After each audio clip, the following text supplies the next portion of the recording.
سے پڑھ لیا جائے، جو من پسند چیزیں ہوں ان پر واہ واہ کیا جائے، جو گزشتہ قوموں کے ذلت آمیز داستانیں ہیں ان پر افسوس کیا جائے، اس لیے نہیں ہے، بلکہ اس لیے ہے کہ جو چیزیں قابل افسوس ہے ان افسوس کے مقامات سے اپنے آپ کو بچایا جائے، اور جو ذلت آمیز داستانیں ہیں ان کا حصہ اپنے آپ کو نہ بنایا جائے، جو عروج کی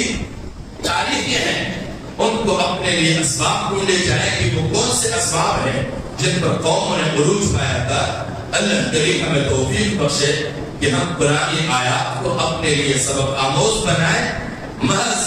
ایک بابرکت کتاب کے طور پہ قرآن کو اختیار نہ کریں، ایک مقدس اور ثوابی کتاب کے طور پر نہیں بلکہ ایک رہنما کتاب پر۔ جب سے ہم نے کتاب کو رہنما کتاب کے طور پر نہیں، اس کو صرف مقدس کتاب کے طور پر اختیار کیا ہے تو ہمارے معاشرے کے سارے جھوٹے ہمارے رہنما بن گئے ہیں، ہمارے معاشرے کے سارے ڈاکو ہمارے حقوق کے امین بن گئے ہیں، ہمارے معاشرے کے سارے دھوکے باز ہمارے جو ہے وہ